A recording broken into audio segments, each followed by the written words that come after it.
여러분 안녕하십니까? CJB 아침 뉴스입니다. 마른 하늘에 날벼락 같다는 게 바로 이런 걸까요? 정류장에 들어온 시내버스 뒷바퀴가 갑자기 터지면서 승객 18명이 크고 작은 부상을 입었습니다. 다행히 다치지 않은 승객들도 한동안 마음을 진정시키지 못했습니다. 진기훈 기자입니다. 시내버스 뒷바퀴 쪽 바닥이 뻥 뚫렸습니다. 충격이 얼마나 컸던지 유리창 파편이 사방에 널브러져 있습니다. 정차하는 과정에서 갑자기 타이어가 터진 듯 바퀴 자국이 선명합니다. 사고가 난 시각은 어제 낮 12시 50분쯤. 사고 현장입니다. 이곳을 지나던 시내버스의 왼쪽 뒷바퀴가 갑자기 폭발하면서 반대쪽 유리창이 깨지는 듯 버스 안은 아수라장이 됐습니다. 베란간에 꽝 터지더니 공파름이 뭐 기가 멍멍할 정도인데요. 그러면 그 맞은편 유리창이 하나가 완전히 깨지면서 살을 파닥 다 꽂힌 거예요. 그 중간석에 앉은 사람들은. 이 사고로 승객 1명이 다리와 어깨 등에 중상을 입었고 17명이 크고 작은 부상을 입었습니다. 특히 중간고사를 치르면서 평소보다 하교를 빨리 한 같은 고등학교 학생들의 피해가 컸습니다. 해마다 낮 기온이 오를 때쯤 잇따르고 있는 시내버스 타이어 파열 사고. 이번에는 적지 않은 부상자까지 발생하면서 시내버스를 타는 서민들의 불안감이 커지고 있습니다. CJB 뉴스 진기훈입니다. 네, 대개 이와 같은 시내버스 타이어 파열은 한여름에 발생합니다. 기온이 높아지는 만큼 타이어도 과열되기 때문인데요. 그래도 왜 유독 일반 CNG 버스에서만 이런 현상이 빚어지는 걸까요? 이어서 홍우표 기자입니다. 압축 천연가스, 이른바 CNG 시내버스는 높낮이에 따라 고상과 저상으로 나뉩니다. 이 둘은 연료통의 위치가 다릅니다. 고상은 연료통이 차량 바닥에, 저상은 지붕에 자리 잡고 있습니다. 타이어 파열 현상은 대부분 고상버스에서 발생하고 있습니다. 운행을 하면서 앞바퀴 쪽으로 들어온 바람이 뒷바퀴 쪽으로 이동해 타이어 온도를 낮춰줘야 하는데 연료통이 이 흐름을 막고 있다는 것입니다. 한여름에 열화상 카메라로 뒷바퀴를 촬영했을 때 온도가 250도까지 치솟는 경우도 있습니다. 일반 경유버스는 밑에가 다 뚫려져 있고 오픈되어 있고 저상버스는 가스통이 위에 있기 때문에 공기순환에는 더 좋고, 근데 고상버스는 그 어떤 공기 흐름을 많이 막고 있습니다. 그렇다면 고온 상태에서 타이어가 파열되고 있는 근본적인 이유는 무엇일까? 그동안 재생 타이어 사용이 꼽혀왔지만 모든 걸 설명할 수는 없습니다. 타이어 편마모, 정비 불량, 시내버스 기사의 운전 습관도 원인일 수 있다는 것입니다. 해당 버스들이 안전기준을 충족시켜 시판이 허락됐지만 구조적인 문제와 더불어 실제 운행 현장에서 벌어지는 다양한 변수를 따져봐야 하는 것입니다. 인명피해로 이어지고 있는 시내버스 타이어 파열. 타이어 파열 현상이 CNG 고상버스에서 자주 발생하고 있는 이유에 대한 과학적인 검증이 필요한 시점입니다. CJB 뉴스 홍표입니다. 네, 다음 뉴스입니다. 제천 왕암산업단지의 IT 부품 소재 공장에서 폭발 사고로 1명이 숨지고 3명이 중상을 입었습니다. 설비를 시험 가동하는 과정에서 화학 반응으로 인한 폭발로 보이는데 인명 피해가 너무 컸습니다. 신규식 기자가 보도합니다. 사고가 난 공장동은 외벽이 뜯겨져 나갔고 폭발에 부서진 판넬이 곳곳에 널려 있습니다. 신속한 대응으로 불길은 불과 10분 만에 잡았지만 그 짧은 시간 인명 피해가 너무 컸습니다. 38살 이모 씨가 숨지고 3명은 지금 생사의 고비를 넘고 있습니다. IT 부품 소재를 생산하는 이곳에서 폭발과 화재가 발생한 것은 오후 2시 30분쯤. 공장을 새로 짓고 시험 가동을 하는 과정에서 사고가 난 겁니다.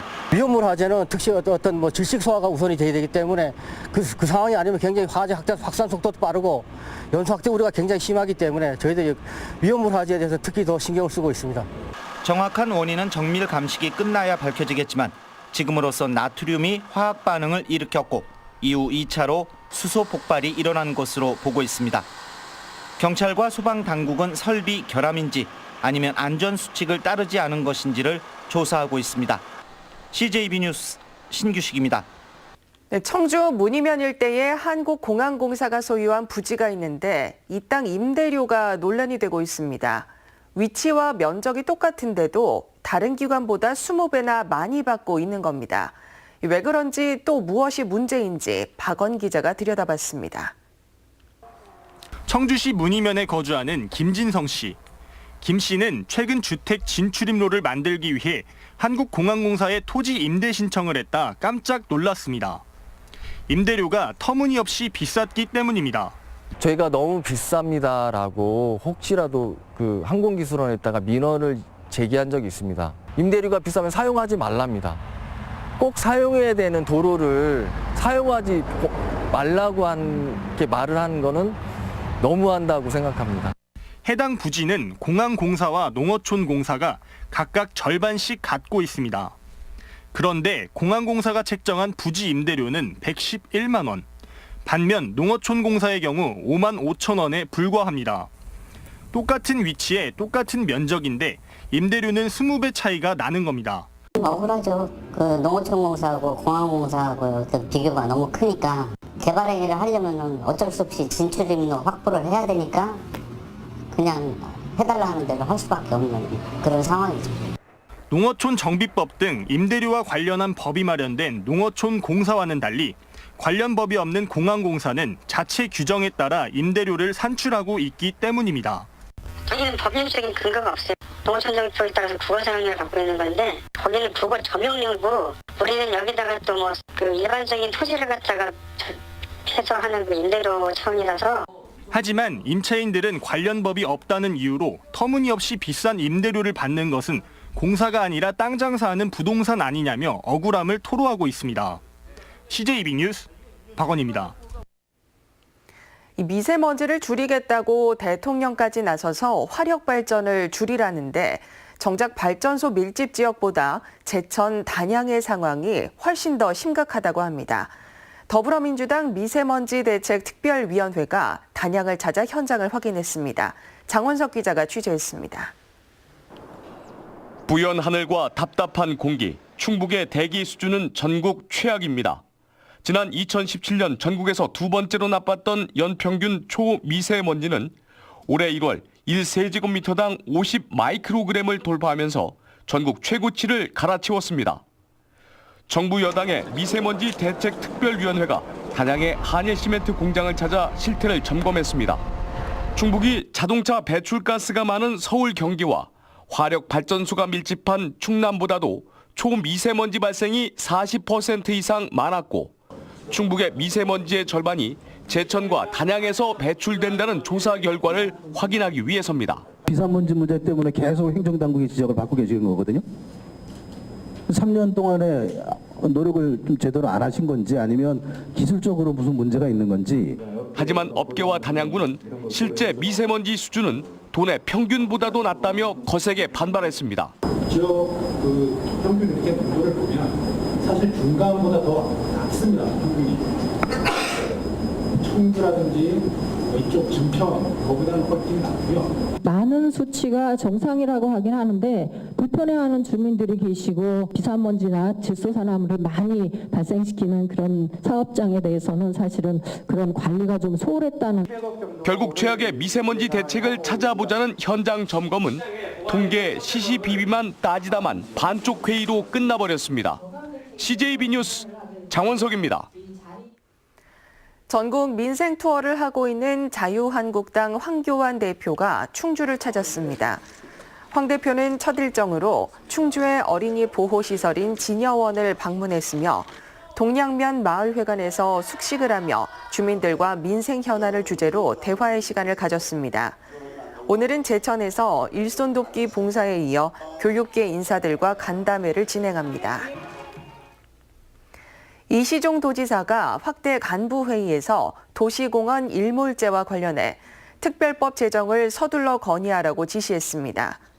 이시종 지사는 사유지는 즉시 보상이나 분할 상환 등 그룹을 나눠 단계별 보상하는 대신 보상 기간에는 개발 행위를 제한하고 보상비는 국가가 지원할 수 있도록 하는 특별법 제정이 필요하다고 말했습니다. 이 지사는 헌법재판소의 결정은 존중하나 해제와 동시에 보상이 불가능해져 국가적 대책 마련이 시급하다며 이같이 제안했습니다. 명문고 육성과 관련해 전국 단위 학생 모집을 교육부에 요청하기로 가닥을 잡았습니다. 그런데 강론으로 들어가면 지역 인재상과 관련해 충청북도와 도교육청이 여전히 다른 생각을 하고 있습니다. 조용관 기자입니다. 먼저 교육청이 추천한 패널은 민족사관학교를 졸업하면 모두 강원도 인재가 되냐며 충청북도가 주장한 지역 인재로는 터무니없다고 주장했습니다. 우리 중학교 아이들이 고등학교를 어디 다른 서울이나 어디 다른 지역의 특목고나 자사고를 가면 그 사람들이 그쪽 지역의 인재가 됩니까? 이에 충청북도 추천 몫의 대학 교수는 영국과 미국, 프랑스, 일본 등의 예를 들며 대한민국 교육이 학력을 소홀히 하는 잘못된 방향으로 가고 있다고 비판했습니다. 글로벌 인재 기원 차원에서 우리끼리 경쟁 없고 시험 없이 가르친다는 생각은요, 이게는 검증되지 않은 교육관입니다. 전국 단위 학생 모집으로 가닥을 잡았지만 도와 교육청도 속내는 달랐습니다. 도교육청은 4차 산업혁명 시대에는 베스트 원이 아닌 각자의 재능이 소중한 온리원 교육이 필요하다고 주장했고, 기존의 단편적이고 정형화된 지식의 암기보다는 인류의 삶과 관계된 다양한 지혜와 가치를 배우고, 충청북도는 자립형 사립고에 여전히 미련을 버리지 못했습니다. 우리 충북도에서는 아까 말씀드린 전국 모집 제도 개선 시에 필요하다면 사립 명문고를 유치하는 그런 업무를 좀 전담을 할 수 있고요. 한편 김병우 교육감은 내일부터 11일간의 일정으로 학점과 점수가 없는 성적표를 도입한 틸튼 스쿨 등 미국의 학교를 방문해 미래학교 모델 찾기에 나섭니다. CJB 뉴스 조윤광입니다. 청주시가 내일로 예정된 청주 시내버스 파업에 대비해 비상수송 대책을 마련했습니다. 청주시는 파업 당일부터 관공서 버스 투입과 택시 부재 해제를 시행하고 읍면동 지역 공영버스 노선은 비상수송 차량을 확보해 운행에 차질이 없도록 할 예정입니다. 파업 기간 임시 노선 등은 청주시 교통행정 포털에서 확인할 수 있습니다. 충청북도가 국내 최초로 추진하는 이동식 수소충전소 개발과 실증시설 구축 사업이 정부 공모사업에 선정됐습니다. 이동식 수소충전소란 충전 설비를 차량에 싣고 제어실과 방폭 설비를 갖춘 충전장에서 수소 자동차에 충전하는 시스템입니다. 시공이 간편하고 비용이 저렴해 수소차 보급 확대에 기여할 것으로 보입니다. 도는 2022년까지 국비 등 43억 원을 투입해 충주 기업 도시에 100제곱미터 규모의 충전장을 구축할 계획입니다. 충청북도는 중부권 차세대 방사광 가속기 구축 사업의 성공 추진을 위한 자문단을 출범시켰습니다. 도는 한국기초연구원, 한국원자력연구원, 서울대, 연세대, 카이스트 등 산학연 전문가 32명을 자문위원으로 위촉하고 도청에서 1차 자문회의를 열었습니다. 자문단은 포항시설과는 차별화된 전략이 필요하며 산업 수요를 기반으로 한 가속기 클러스터 구축 논리로 정부를 설득해야 한다고 조언했습니다. 진천군이 상주 인구수 9만 명을 눈앞에 두고 있습니다. 진천군의 현재 주민등록 인구는 8만 명을 넘었고 외국인을 포함한 상주 인구는 8만 6,150명입니다. 지난 3년간 인구 증가율은 16.5%로 전국 220여 개 기초자치단체 가운데 7위에 올랐습니다. 진천군은 이 기간 3조 원대 투자 유치와 대규모 일자리 창출을 인구 증가의 가장 큰 원인으로 꼽았습니다. 군은 2025년까지 시승격을 추진 중입니다. 옥천군이 더 많은 오지마을 주민들이 다람쥐 택시를 이용할 수 있도록 승차 횟수를 제한하기로 했습니다. 군은 일부 주민들이 독점하고 있다는 민원에 따라 다람쥐 택시의 이용 횟수를 다음 달부터 한 사람당 20회로 제한하기로 하고 다만 여러 사람이 탄 경우는 승차 횟수에 포함하지 않기로 했습니다.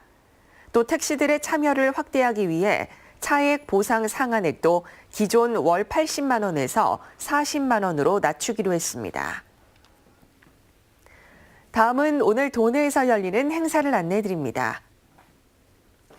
청주에서는 로맨틱 피아노 페스티벌이 오후 7시 30분 예술의 전당에서 열립니다. 증평에서는 2019 취업 박람회가 오후 2시 종합스포츠센터에서 있습니다. 진천에서는 18회 식품 안전의 날 행사가 오후 2시 여성회관에서 있습니다. 끝으로 날씨입니다. 충북지방 오늘 대체로 맑겠지만 남부 지역은 오후에 가끔 구름 많겠습니다. 낮 최고 기온은 청주, 충주 28도 등 26도에서 28도의 분포로 어제와 비슷하겠습니다. 도내 전 지역에 건조주의보가 발효 중인 가운데 대기가 매우 건조하겠고 모레까지 낮과 밤의 기온차가 매우 크겠습니다. 이상으로 CJB 아침 뉴스를 마칩니다. 고맙습니다.